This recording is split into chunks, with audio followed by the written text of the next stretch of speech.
How could people not see this in the moment? You gotta be kidding me. Welcome to WatchMojo.com, and today we're counting down our picks for the top 10 worst decisions in sports. He called a timeout. Michigan doesn't have any. That happened. No. They won that drive. 2s and 4 number 1s. LeBron, what's your decision?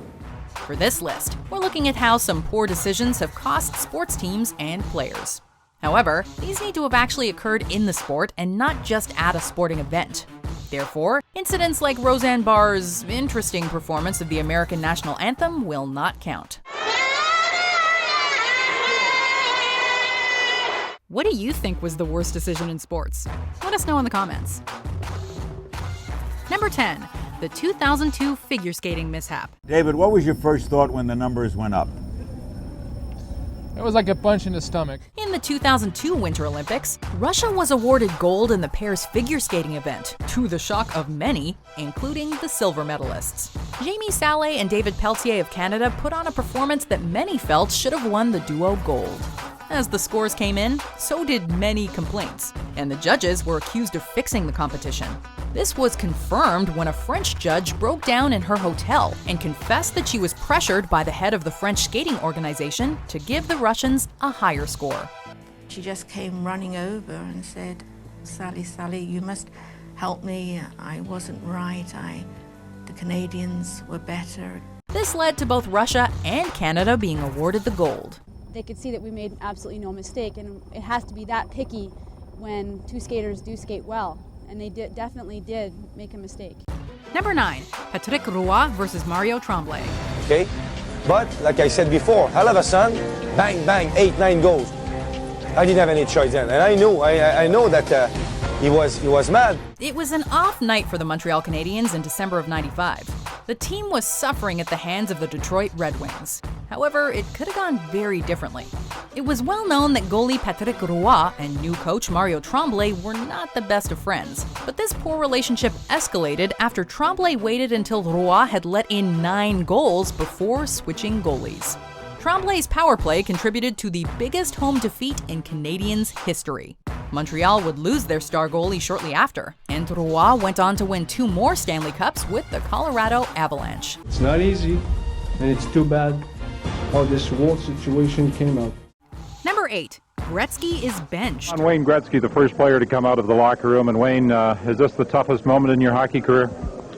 Well, to say the least, we're devastated. It was the 1998 Nagano Winter Olympic Games, and in the hockey semifinals, Canada was forced into a shootout with the Czech Republic, despite being clear favorites to win the game. But all was not lost. Canada had the star power, including the great one, Wayne Gretzky. There was no way they could lose the shootout, right? Well, for unknown reasons, the coach, Mark Crawford, didn't nominate Gretzky to take a shot. Due to this highly questionable decision, Canada lost the game and finished 4th. The details behind Crawford's medal-losing choice to bench Gretzky have never been explained. And I feel so sorry for Gretzky.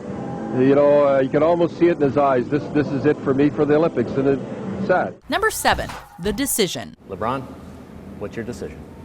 In this fall, man, this is very tough. In this fall, I'm going to take my talents to South Beach and join the Miami Heat. After 7 seasons as a Cleveland Cavalier, LeBron James felt like it was time for him to take his talent elsewhere. However, James claimed that his announcement was so big that it deserved its own television special. Therefore, on July 8, 2010, The Decision was broadcast live on ESPN. The player told the world that he was moving to the Miami Heat. His choice of team wasn't the issue. Instead, it was the over-the-top hype generated through the television special that left a bad taste in the mouths of many fans. And many saw James as incredibly self-centered afterwards. I just want to say I'm a big LeBron fan, and this is the worst thing that could have ever happened to me. Number 6, the Pete Rose scandal. The banishment for life of Pete Rose from baseball is the sad end of a sorry episode. Pete Rose should be a baseball legend. With many record-breaking feats under his belt, he would have gone down as one of the best hitters in MLB history. However, due to his gambling scandal in 1989, this will never be the case. Rose was caught betting on Cincinnati Reds games while he was employed as a manager for the team. As a result of this, he was deemed permanently ineligible for the Baseball Hall of Fame. The Hit King's poor decisions and apparent gambling addiction may have destroyed his legacy forever. Why would you, the cardinal rule of no betting? I don't know. I was stupid. I made mistakes. Number 5, the MLB steroid era. I did not vote for him, and it's funny you read off those numbers. I don't even need to know what those numbers were because he was that good. One of those guys you looked at and said, that's a Hall of Famer. Throughout the 1990s, Major League Baseball's poor sanctions on the use of steroids led to crazy high stats across the league. Due to the use of performance-enhancing drugs, some players hit a lot more home runs than the previous averages. And this wasn't a gradual change either. Between the 1995 and 1996 seasons, the number of 40-plus home run hitters increased from 4 to 17. These extraordinary numbers caused a series of steroid scandals involving the likes of Barry Bonds and Mark McGwire. This led to long-term ineligibility for some and major health concerns for others. To me, Bud Selig, he will be defined by how this era is viewed by history. Number 4, Zidane's headbutt.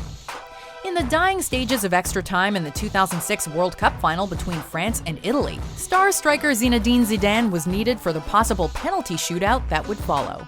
However, numerous insults from Italian center-back Marco Materazzi provoked Zidane to headbutt the Italian, and he was sent off. The game went to penalties, where Zidane would have certainly made a big impact for France.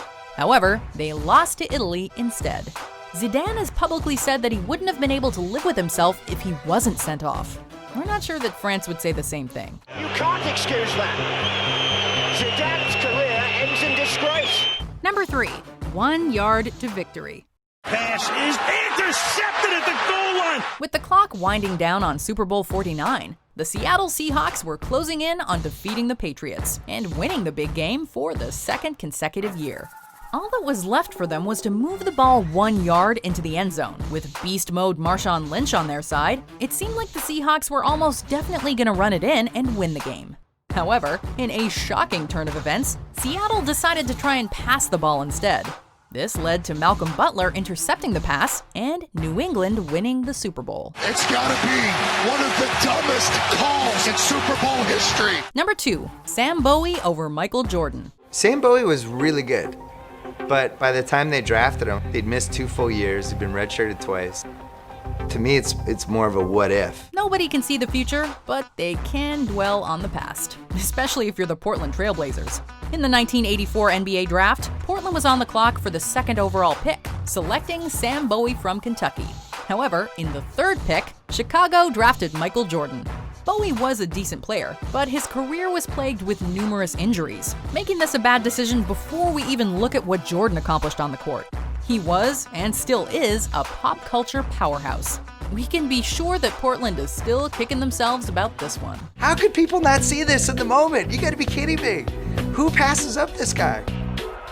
Before we unveil our number 1 pick, here are some dishonorable mentions. Manny Pacquiao's split decision loss to Timothy Bradley. To one, Jim Lampley, who called the fight for HBO, came over to me, Bernardo, at ringside after the fight, looked at me and said in 30-something years of calling fights, the single worst decision that he'd ever seen. Remember, he called fights like Holyfield Lewis 1. The 2004 NHL Lockout. We are here today because union leadership refused for more than a year to make any kind of proposal whatsoever. Coach Little keeps Martinez in the game.